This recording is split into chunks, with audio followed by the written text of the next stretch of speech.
시편 119편 145절 말씀입니다. 오 주여, 내가 온 마음으로 부르짖어 싸우니 내 말을 들으소서. 내가 주의 법규들을 지키리이다. 내가 주께 부르짖어 싸우니 나를 구원하소서. 내가 주의 증언들을 지키리이다. 내가 아침이 밝기 전에 일어나 부르짖었고 주의 말씀에 소망을 두어 싸우며 주의 말씀을 묵상하려고 내 눈이 밤의 경점들보다 앞서 가나이다. 주의 인자하심에 따라 내 음성을 들으소서. 오 주여, 주의 판단에 따라 나를 살리소서. 해악을 따르는 자들이 가까이 오거니와 그들은 주의 법에서 멀리 떨어진 자들이니이다. 오 주여, 주는 가까이 계시오니 주의 모든 명령은 진리이니이다. 주의 증언들로 말하건대 주께서 그것들을 영원히 세우셨음을 내가 옛적부터 알았나이다. 아멘. 한 말씀 더 찾아보겠습니다. 신약성경 히브리서 4장 16절 말씀입니다. 히브리서 4장 16절 말씀입니다. 이 말씀은 우리가 함께 한 목소리로 읽겠습니다. 히브리서, 신약성경 히브리서 4장 16절 말씀입니다. 같이 읽겠습니다. 시작. 그러므로 우리가 긍휼을 얻고 필요한 때에 도우시는 은혜를 얻기 위해 은혜의 왕자로 담대히 갈 것이니라. 아멘. 기도하겠습니다. 하나님 아버지, 우리가 구원받은 그리스도인이 된 이후에 저희들에게 많은 축복과 특권을 주셨지만 특별히 기도할 수 있고 우리의 기도에 응답하시는 은혜와 특권을 주심을 인해 감사를 드립니다. 하나님의 왕자가 공의의 왕자일 뿐만 아니라 은혜의 왕자라서 우리가 필요한 때에 도우시는 은혜를 얻기 위하여 그 하나님의 은혜의 왕자 앞에 담대히 나아갈 수 있는 귀한 특권을 주신 것 감사합니다. 각 성도들마다 필요가 무엇인지 저는 자세히 알지 못하지만 각 사람의 필요를 정확하게 아시는 하나님 아버지께서 그들의 필요를 채워주시고 그들의 부르짖음에 귀를 기울이시며 그들의 부르짖음에 응답해 주옵소서. 예수님 이름으로 기도했습니다. 아멘. 앉아주시기 바랍니다.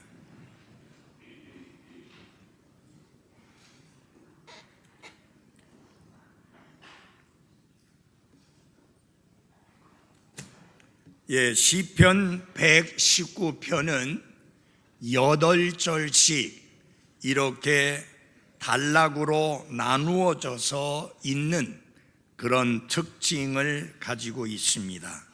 단락이라는 표현도 쓰고 연이라는 표현을 쓰는데 이 단락, 이 연은 특별히 어떤 내용을 중심으로 다루고 있는가? 악한 목적을 가지고 악한 목적을 품고 시편 기자에게 가까이 다가와서 그에게 위협을 가하고 그를 힘들게 만드는 상황 속에서 시편 기자가 어떻게 반응했는가 하는 내용을 보여주고 있는 말씀이 오늘 제가 여러분에게 봉독해 드린 이 시편 119편 145절에서 152절까지의 말씀입니다. 저와 여러분도 마찬가지죠. 우리의 그리스도인의 삶을 회방하고 우리가 그리스도인으로서 이 땅 위에서 믿음을 지키며 하나님의 뜻을 따라 살아가고자 할 때에 우리를 가만히 놔두는 것이 아니라 공격하고 또 비난하고 핍박하고 괴롭히는 사람들이 많은 상황 속에서 구원받은 성도들인 여러분과 제가 어떻게 반응해야 하느냐 하는 것을 가르치고 있는 말씀이 본문의 말씀입니다. 결국 이 본문은 우리에게 무엇을 가르쳐 주느냐? 우리의 원수 혹은 우리의 대적들로부터 어떤 공격을 당하는 환경 속에서도 끝까지 믿음을 지킬 뿐만 아니라 특별히 부지런히 기도하는 사람이 되어야 할 것을 가르치고 있습니다. 어려움을 당할 때에, 고난을 당할 때에, 핍박을 받을 때에, 환난을 겪게 될 때에 우리가 열정적으로 해야 할 것이 뭐냐? 기도이다 하는 것을 가르쳐 주시는 말씀이 본문의 말씀입니다. 그래서 이 시편 기자는 나에게 가까이 다가와 나를 괴롭히고 나를 고통스럽게 하고 나를 힘들게 만드는 그런 대적들, 그런 원수들이 있지만 그들과 달리 또 가까이 계시는 분이 있는데 그분이 하나님이시라고 말씀을 하고 있습니다. 그 말은 무슨 말이냐? 우리를 괴롭히고 힘들게 하는 원수들만 우리에게 가까이 접근하는 게 아니라 우리의 보호자여, 우리의 모든 것 되시고 우리의 피난처 되시고 우리의 위로자가 되시고 우리의 힘이 되시는 그 하나님이 우리와 가까이 계시다고 하는 사실입니다. 이 말씀이 우리에게 위로요, 이 말씀이 우리의 기쁨이요, 이 말씀이 우리의 힘이 되는 것입니다. 그래서 시편 기자는 이렇게 말하는 겁니다. 아무리 나를 괴롭히고 고통스럽게 만드는 대적들이 가까이 와서 위협을 가한다 할지라도 내가 가지고 있는 확신, 내가 가지고 있는 믿음이 있는데 그것은 무엇이냐? 나의 보호자요, 나의 방패요, 나의 피난처가 되시는 하나님이 가까이 계시다 라고 하는 사실을 인식하면서 용기를 잃지 아니하고 믿음을 지키며 당당하게 나아가는 모습을 보여주고 가르치고 있는 말씀이 바로 이 말씀입니다. 특별히 그런 시련을 당할 때, 아픔의 순간에, 고통스러운 순간에, 그리고 이런저런 이런 일로 인하여 크게 슬픔을 겪게 될 때 우리가 어떻게 반응해야 하느냐를 잘 보여주고 있는데 그것이 뭐냐? 열정적으로 기도하라 하는 것입니다. 다 같이 한번 합시다. 열정적으로 기도하라. 열심히 기도하라는 그 말입니다. 끈질기게 기도하라 그 말입니다. 포기하지 말고 기도하라 그 말입니다. 그래서 이 단락의 주제를 기도와 하나님의 약속이라고 이렇게 말씀드릴 수도 있습니다. 신앙생활의 특징을 두 가지로 말한다면 하나는 무엇이냐? 열정적으로 기도하는 것입니다. 사랑하는 여러분, 구원받은 여러분과 저에게 기도의 특권이 있음을 감사하십시오. 우리는 살아계시고 참되신 하나님께 기도합니다. 눈이 있어도 보지 못하고, 귀가 있어도 듣지 못하고, 입이 있어도 말하지 못하고, 손발이 있어도 움직이지 못하는 우상이나 잡신들에게 기도하는 것이 아니라 살아계시고 참되시며 우리의 기도에 귀를 기울이실 뿐만 아니라 응답하실 수 있고 문제를 해결해 주실 수 있고 필요를 채워주실 수 있는 그 하나님께 기도한다는 사실을 잊지 마시기를 바랍니다. 그래서 신앙생활의 첫 번째 특징이 뭐냐? 불신자들은 기도하지 않지만 구원받은 그리스도인들은 열정적으로 기도한다. 기도가 해답인 것을 믿습니다. 염려하는 대신에, 걱정하는 대신에, 근심하는 대신에, 두려워하는 대신에 구원받은 그리스도인은 무엇을 하느냐? 열정적으로 기도합니다. 또 다른 하나, 믿음의 생활의 중요한 요소는 뭐냐면은 하나님의 말씀입니다. 하나님의 말씀이 가르치는 대로 그 말씀의 순종의 삶을 살기 위해서 성경이 무엇을 말씀하고 있는가를 주의 깊게 살피고 묵상하는 가운데 그 하나님의 말씀에 내 자신을, 내 삶을 온전히 맡겨드리는 삶이, 그게 무슨 삶이냐? 그리스도인의 신앙생활이다. 그렇게 말씀드립니다. 여러분, 신앙생활 이야기하면 이렇게 말하는 사람들이 혹가다 있어요. 저는 나름대로, 제 나름대로 신앙생활 잘 하고 있다고 생각합니다. 그건 엉터리예요. 우리는 내 나름대로 신앙생활하면 안 되고 하나님의 말씀대로 신앙생활을 해야 되는 게 옳습니다. 그래서 우리가 주의해야 될 게 뭐냐? 집중해야 될 게 뭐냐? 깊이 생각하고 묵상해야 될 게 뭐냐? 하나님의 성령의 영감으로 기록되어진 하나님의 말씀, 성경 기록입니다. 이 성경이 여러분에게 오픈 바이블, 열려진 성경이 돼야지 닫혀진 성경이 되어서는 안 됩니다. 날마다 이 말씀이 나에게 열려진 말씀이 되어서 오늘도 하나님께서 나에게 무엇이라고 말씀하는가를 살피고 주의하며 그 말씀에 따라 살아가야 하는 게 제대로 된 신앙생활인 것입니다. 그래서 이 단락은, 이 8절은 크게 두 부분으로 나눠지는데요, 하나는 무엇이냐면 열정적인 기도입니다. 첫째 부분은 열정적인 기도입니다. 거기에 초점이 맞춰져 있고요, 그 다음에 둘째 부분은 무엇에 초점이 맞춰져 있는가? 하나님의 약속에 대한 확신에 초점이 맞춰져 있습니다. 오늘 우리는 이 두 가지를 깊이 생각해 보려고 합니다. 첫 번째, 오늘 여러분과 제가 마음속에 새기고 삶 속에 적용하고 그렇게 살아야 될 첫 번째 교훈을 말씀드립니다. 다 같이 한번 해봅시다. 열정적으로 기도하라.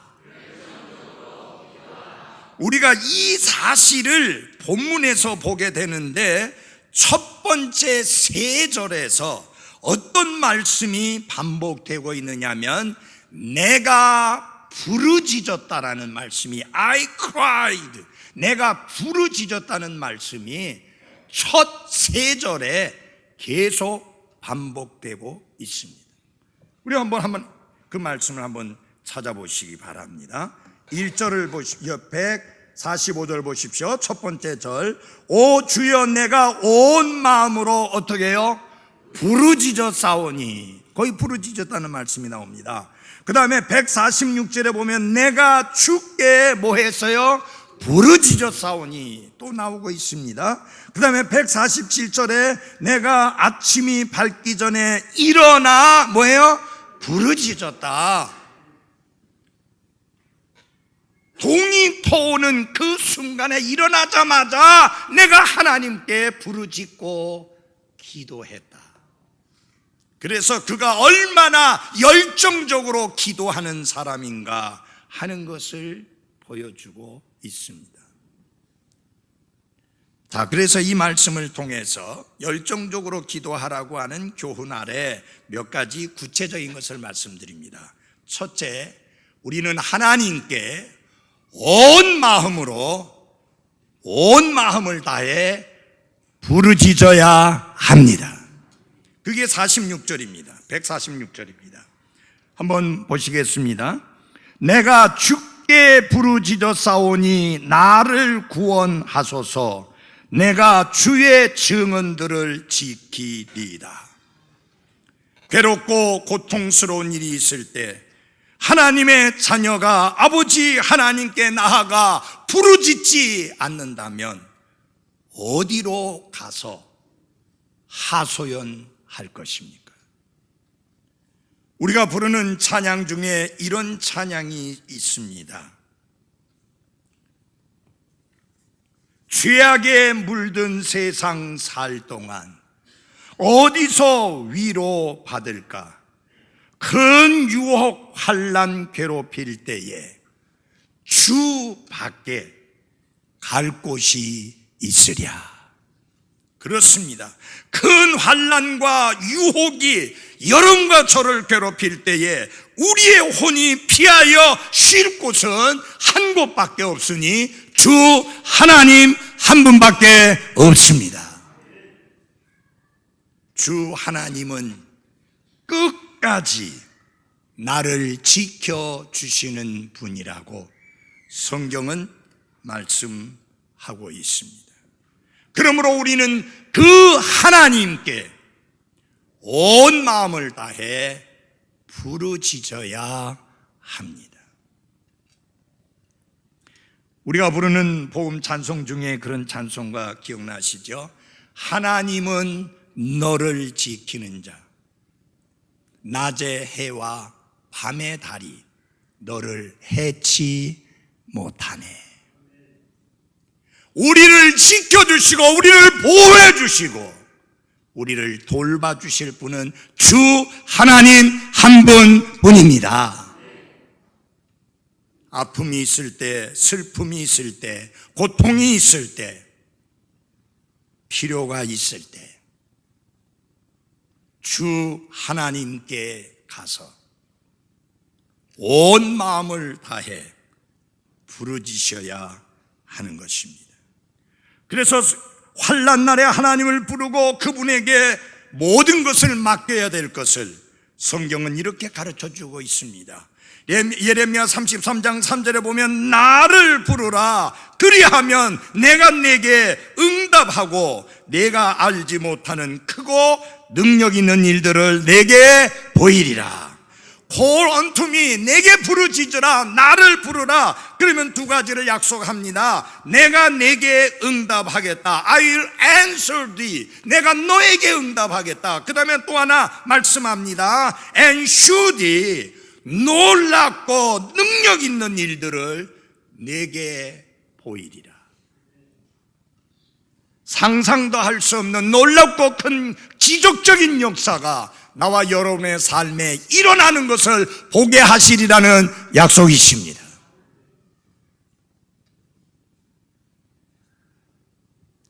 야고보서 1장 5절에 보면 너희 중에 어떤 사람이 지혜가 부족하거든 모든 사람에게 너그러이 주시고 꾸짖지 아니하시는 하나님께 구하라. 마음을 다해, 온 마음을 다해 하나님께 구하고 하나님께 부르짖으십시오. 그리하면 그것을 그에게 주시리라. 그것 속에는 여러 가지가 들어있을 수 있습니다. 아픈 질병이 고쳐지는 것일 수 있습니다. 하나님이 나에게 귀한 자녀를 허락해 주시는 것일 수 있습니다. 내가 하는 사업이 좀 더 번창해지는 것일 수 있습니다. 내 삶이 형통해지는 것일 수도 있습니다. 내 삶의 경제적인 필요일 수도 있습니다. 그것이 무엇이든지 간에 하나님은 약속하십니다. 그에게 주시리라. 기도할 수 있는데 왜 염려하십니까? 기도할 수 있는데 왜 두려워하십니까?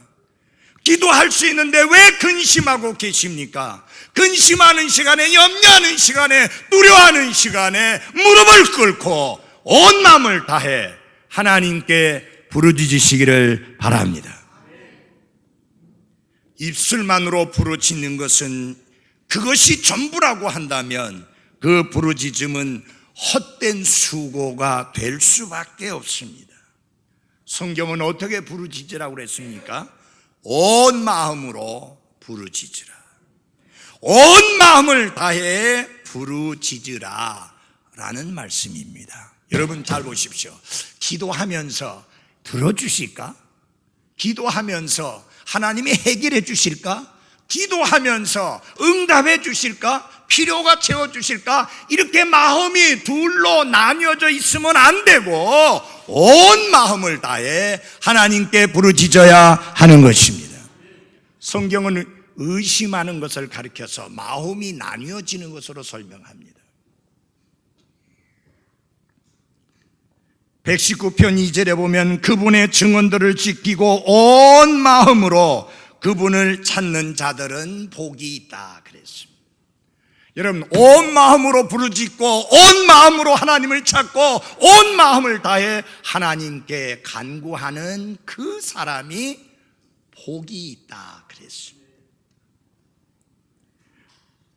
또한 119편 10절에도 온 마음으로 주를 찾아 싸우니 오 내가 주의 명령들에서 떠나 방황하지 않게 하소서.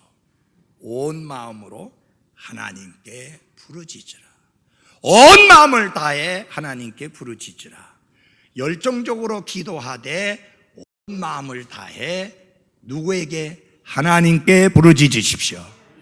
근데요, 그리스도인들이 종종 어리석음을 보일 때가 있습니다. 이 사람 저 사람 모든 사람에게 다 이야기하는데 한 분에게만 말씀드리지 않습니다. 하나님께는 말씀드리지 않아요. 그러면서 걱정해요. 그러면서 염려해요. 그러면서 두려워해요.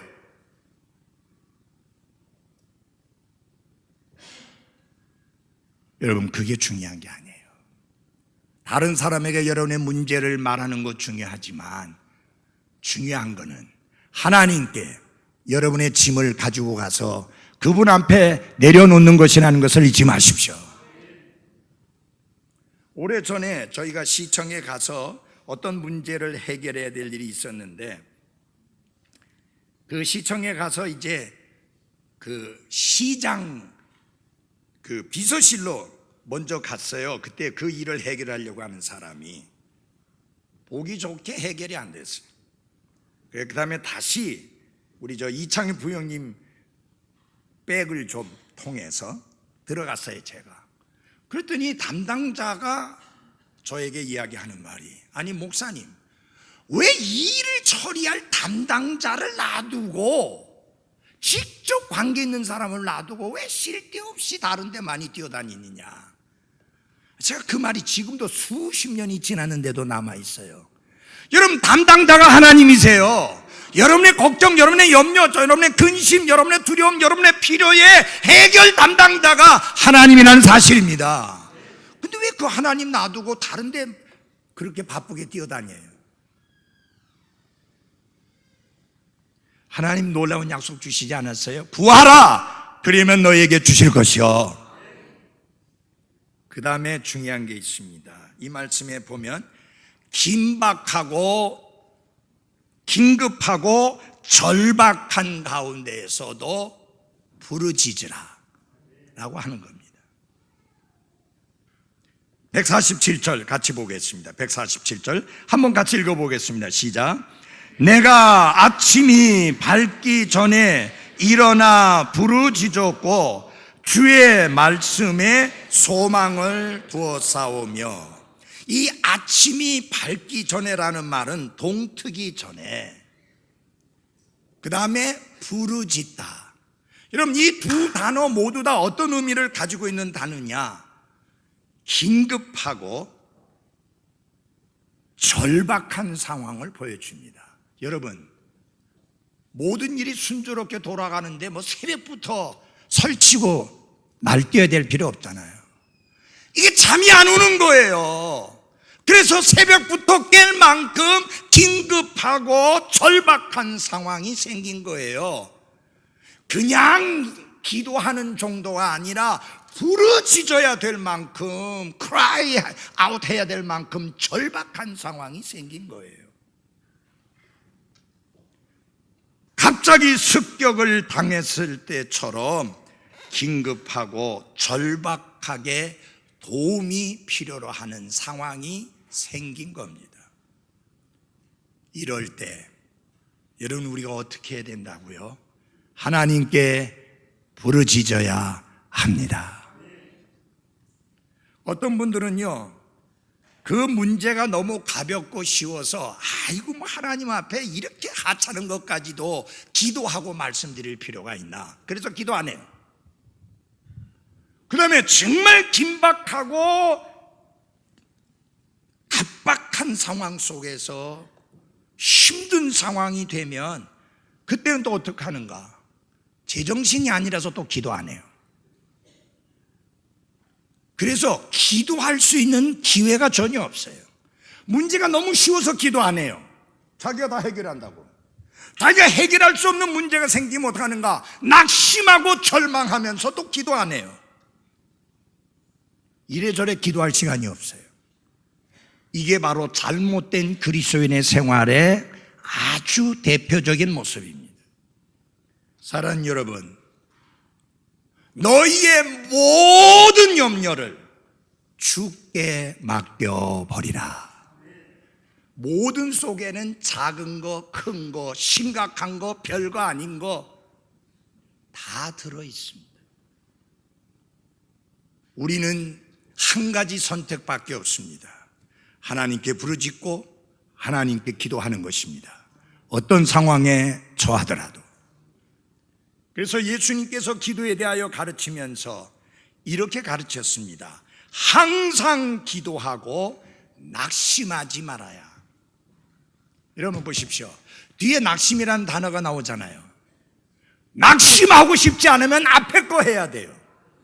항상 기도해야 합니다. 기도하지 않으면 뒤에 게 따라와요. 뭐가? 낙심이, 절망이, 좌절이. 기도하지 않으면 그런 게 따라온다 그 말이죠. 세 번째로, 기도할 때 그냥 맹목적으로 우리 기도하는 거 아니에요. 허황되게 기도하는 게 아니에요.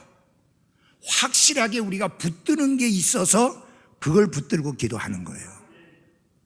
우리의 기도는 아무 의미 없는 외침이 아닙니다. 하나님의 놀라운 약속이 되어 있는 게 기도입니다. 그래서 어떻게 기도해야 되느냐? 하나님의 약속을 붙들고 부르짖어라. 하나님의 약속을 붙들고 부르짖어라. 147절로부터 149절을 보겠습니다. 제가 읽어드리겠습니다. 주의 말씀을 묵상하려고 내 눈이 밤의 경점들보다 앞서 가나이다. 그 말은 한밤중에도 눈을 뜨고 있나이다. 못하기 위해서, 하나님의 말씀을 묵상하기 위해서. 주의 인자하심에 따라 내 음성을 들으소서. 오 주여, 주의 판단에 따라 나를 살리소서. 그가 왜 이 상황 속에서, 이 긴박한 상황 속에서 왜 하나님의 말씀을 묵상하는가? 그것도 밤에 잠을 설쳐가면서까지 하나님의 말씀을 묵상하는가? 그 말씀이 나의 위로요, 그 말씀이 내 능력의 원천이요, 그 약속이 나를 붙들어 주기 때문인 것입니다. 그건 무슨 말이냐? 내가 하는 기도는 허황된 기도가 아니고, 의미 없는 기도가 아니고, 아무런 가치도 없는 기도가 아니고, 하나님의 변치 않는 약속에 근거한 기도이기 때문에 하나님은 반드시 응답하신다 라는 말씀의 의미인 것입니다. 시편 기자는 하나님의 말씀을 묵상하기 위해서 한밤중에도 눈을 떴는데, 어젯밤에는 축구 보기 위해서 한밤중에 눈을 뜨신 분들이 여러 분 계십니다. 그리고 예배 시간에 눈을 감습니다. 오늘 그런 분들이 한 분도 없기를 바라는데, 현재까지는 괜찮네요.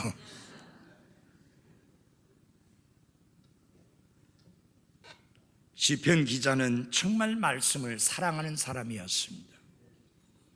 그 말씀을 묵상하기 위해서 한밤중에도 눈을 뜨고 그 말씀을 묵상할 정도였습니다.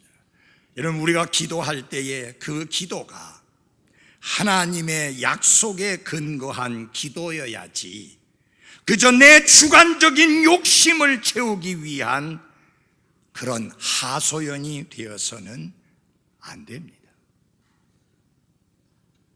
하나님의 약속을 붙들고 하나님 앞에 기도해야 하는 것입니다. 그래서 여기 시편 기자는 이렇게 이야기합니다. 주의 인자하심에 따라 내 음성을 들으소서. 구약의 단어 중에요, 히브리어 단어 중에 제일 번역할 수 없는, 그게 영어로 번역하든지 한글로 번역하든지 어느 나라 말로 번역하든지 번역이 한마디로 될 수 없는 단어가 하나 있습니다. 헤세드라고 하는 히브리어입니다.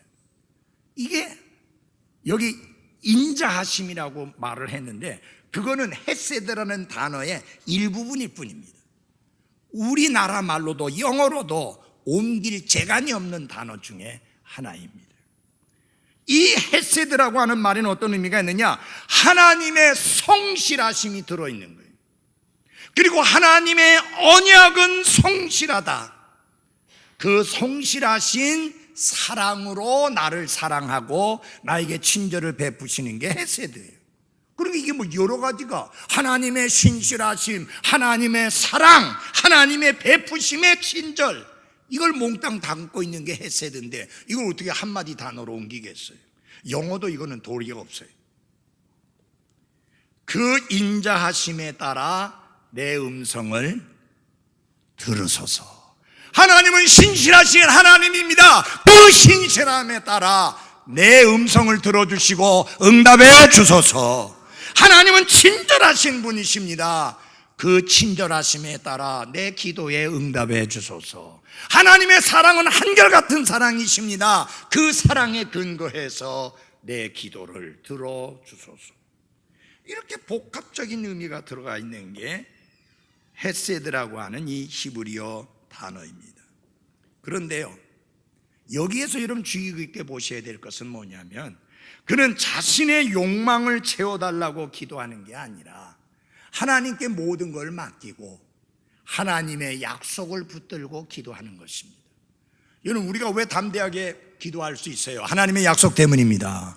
하나님이 구하라 하셨잖아요. 하나님이 부르짖으라 하셨잖아요. 하나님이 그 짐을 내게 내려놓으라 하셨잖아요.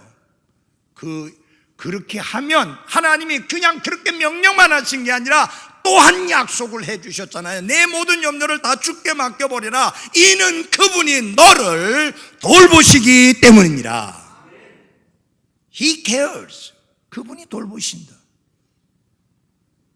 우리가 기도할 때마다 하나님의 약속을 붙들고 기도해야 되는 거 잊지 마십시오. 그리고요, 중요한 게 뭐냐면 하나님의 응답은 하나님의 판단에 맡기시기를 바랍니다. 여기 보면 그래요. 여기 맨 끝에 보세요. 149절 끝에 오 주여 주의 판단에 따라 나를 살리소서. 주님 판단이 내가 살리는 게 나를 살리시는 게 아니면 죽이셔도 좋습니다. 주님의 판단에 따라 나를 살리소서. 기도 응답을 하나님의 판단에 맡겼습니다. 여러분, 우리 기도할 때 늘 이것을 잊지 마십시오. 예수님이 본을 보여주셨잖아요. 십자가를 앞두시고 아버지여 할 수만 있으면 이 잔을 내게서 옮겨주십시오. 그건 죽음의 잔이요 십자가의 죽음을 의미하는 잔입니다. 할 수만 있으면 이거 내게서 옮겨주십시오. 근데 그것만 하고 끝나는 게 아니죠. 그러나 나의 뜻대로 마옵시고 아버지의 뜻대로 하옵소서. 여러분이 필요한 것을 구할 수 있습니다. 여러분의 문제를 가지고 주님께 나아가서 하나님께 내려놓을 수 있습니다. 그러나 응답은 하나님의 판단에 맡기시기 바랍니다. 영국의 한 목사님이 열왕기하 20장을 가지고 설교를 했습니다.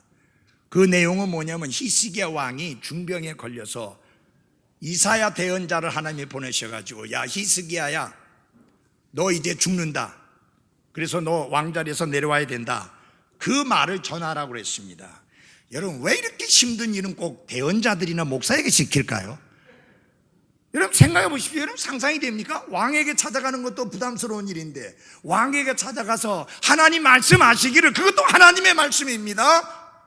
당신 죽는다고 했습니다. 곧 끝장납니다.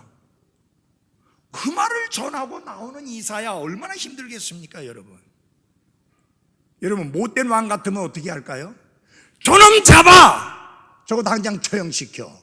감히 왕에게 와서 나보고 죽는데 하나님의 말씀을 빙자해서. 히스기야는 그렇게 하지 않았습니다. 그 말을 듣자마자 무릎을 꿇고 하나님 앞에 부르짖습니다. 하나님, 저 더 오래 살고 싶어요. 좀 살려주세요. 더. 이제 이사야가 말씀 전하고 이렇게 쭉 가는데 하나님이 이사야야 다시 들어가라. 다시 들어가서 15년 더 산다고 전해줘라. 그래서 가서 전해줬어요. 여러분 그건 가서 전해주기 쉽잖아요. 아니 하나님이 다시 말씀 주셨는데 왕이요 15년 더 산다고 합니다. 그런 거 진짜 말하기 좋잖아요. 이 설교를 딱 듣고 나서 그때 부부가 처음 그 교회에 참석하신 분이 있는데 끝나고 나더니 목사님에게 다 와서 하는 말이 목사님 오늘 설교가 정말로 우리 부부의 마음속에 큰 감동이 되었습니다. 이게 장로교식으로 하면은 은혜 많이 받았습니다 라는 건데 여러분 은혜 받는 거 아니에요. 은혜는 하나님만이 주십니다. 목사가 주는 거 아니에요. 그래서 설교 끝나고 나서 은혜 받았습니다라고 하는 거 아니에요. 그래서 목사님이 궁금하잖아요. 오늘 설교를 그러면 내가 대단히 잘했다는 이야기인가? 은근히 이제 어깨에 힘이 좀 들어가는 거예요. 아니 처음 온 사람이 이렇게 감동을 받을 정도 같으면 내 설교가 보통 설교가 아닌 모양이네. 그래서 어떤 부분에서 그렇습니까? 했더니 하는 이야기가 제 남편이 암에 걸렸는데 암에 걸린 남편이 오늘 설교를 통해서 15년을 더 살 수 있다는 하나님의 약속을 받았습니다. 이렇게 되면 곤란합니다. 시편 기자는 주의 판단에 따라 나를 살리소서. 기도합니다. 부르짖습니다. 하나님께 간구합니다. 그러나 그 응답은 하나님의 판단에 맡깁니다. 이것이 우리의 기도여야 하는 것입니다. 근데 여기 기도 생활에서 아주 중요한 부분이 한 분이 있습니다. 그건 뭐냐? 잘 들어주십시오. 하나님의 말씀을 따라 살면서 부르짖어야 합니다. 그것을 보시겠습니다. 145절 보십시오. 145절 같이 한번 읽어볼까요? 시작. 오 주여 내가 온 마음으로 부르짖어 싸우니 내 말을 들으소서. 내가 주의 법규들을 지키리라. 내 말을 들어주십시오. 하나님 저는 말씀을 지키는 삶을 하나님의 말씀을 따라 살아가는 삶을 살겠습니다. 그렇게 고백합니다. 46절에도 이렇게 말합니다. 내가 주께 부르짖어 싸우니 나를 구원하소서. 내가 주의 증언들을 지키리다. 잘 보십시오. 내 말을 들으소서. Hear me. 나를 구원하소서. Save me. 내 음성을 들으소서. Hear my voice. 그렇지만 그가 그 기도를 하면서 뭐라고 고백합니까? 주의 법규들을 지키고 주의 증언들을 지키리이다. 한마디로 말씀해서 환난의 와중에서도 하나님의 말씀을 지키며 그 말씀을 따라 살아가는 삶에 전념하겠다는 고백을 하고 있는 것입니다. 어떤 희생을 치르더라도 나는 하나님의 말씀을 따르며 하나님의 말씀을 지키며 하나님 말씀대로 살겠다고 하는 고백을 하고 있는 것을 봅니다. 그러니까 이거 잘 들어보세요. 생활은 개차반으로 하면서 기도만 열렬하게 하는, 그건 안 된다 그 말이에요. 여러분 기도는 항상 무엇이 같이 따라야 되느냐? 말씀을 따라 순종하는 순종에 함께 따라야 합니다. 하나님의 말씀을 신뢰하고 하나님의 말씀에 순종하겠다는 그 헌신의 추호도 흔들림이 없이 그렇게 내가 살겠습니다. 그러니 하나님이여 내 기도를 들어주소서. 그래서 그는 이렇게 말합니다. 하나님의 말씀에 소망을 둔다. 그 말은 무슨 말이냐? 하나님의 말씀을 믿는다 그 말이에요. 나는 하나님의 약속을 믿습니다. 나는 하나님이 응답해 주실 것을 믿습니다. 저는 말씀을 따라 살 것이요 그렇게 삶으로 제 기도와 하나 되게 조화되게 하겠습니다. 그 말이에요. 잠언 28장 9절에 보면 사람이 자기 귀를 돌려 율법을 듣지 아니하면 그의 기도조차 가증한 것이 되리로다. 하나님 말씀 따라 살지 않으면서 기도하면 그 기도조차도 가증한 것이다. 그러니까 우리가 어떻게 기도해야 된다고요? 열정적으로 기도해야 됩니다. 온 마음으로 기도해야 됩니다. 긴박한 상황 속에서도 기도해야 됩니다. 그뿐만이 아니라 하나님의 약속을 붙들고 기도해야 됩니다. 그리고 하나님의 말씀을 따라 살면서 기도해야 하는 것입니다. 사랑하는 그리스도인 여러분, 시편 기자는 하나님의 말씀을 묵상하기 위해서 새벽녘에 눈을 뜰 정도로 그는 하나님의 말씀을 향한 열정이 있었습니다. 우리의 기도가 응답받기를 원한다면, 하나님이 나의 기도의 부르짖음에 하나님이 응답하실 것을 기대한다면 어떻게 해야 되느냐? 말씀대로 순종의 삶을 살면서 기도해야 합니다. 하나님의 말씀은 모든 것을 정확하고 완벽하게 가르칩니다. 고난의 날에, 시련의 날에, 아픔의 날에, 고통의 날에 내가 절실히 필요로 하는 것이 있을 때에 어떻게 우리가 대처해야 되느냐? 열정적으로 기도해야 한다.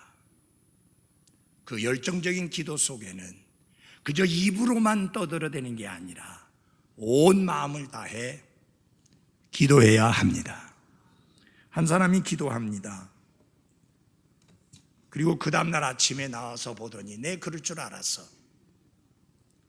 자기 집 앞에 이 자그마한 동산 같은 게 있어가지고 자기 집을 가리니까 집값도 떨어지고 영 불편한 거예요. 그래서 기도했어요. 하나님, 저 동산 좀 제거해 주십시오. 내일 아침에 일어났을 때 동산이 없어지게 해 주십시오. 그래 기도했어요. 아침에 일어나서 눈을 뜨자마자 나가보니까 동산이 그대로 있는 거예요. 그러니까 한다는 소리가 내가 그럴 줄 알았어. 믿음도 없고 확신도 없고. 여러분, 그거 아무리 믿고 확신해도 안 돼요. 중요한 건 뭐냐면 하나님의 판단에 맡기셔야 돼요. 여러분의 삶에서 산이 옮겨지기를 원합니까? 여러분을 가로막고 있는 산이 옮겨지기를 바랍니까? 여러분의 욕심을 따라 그렇게 기도하지 말고 하나님의 판단에 맡기고 기도하시기를 바랍니다. 하나님께 부르짖고 기도하며 그분 앞에 여러분의 염려의 짐을 내려놓으시되 나는 어떻게 살고 있는가? 내 삶도 살펴보셔야 합니다. 우리는 하나님의 말씀대로 살면서 기도해야 하는 것이 맞습니다. 기도하겠습니다.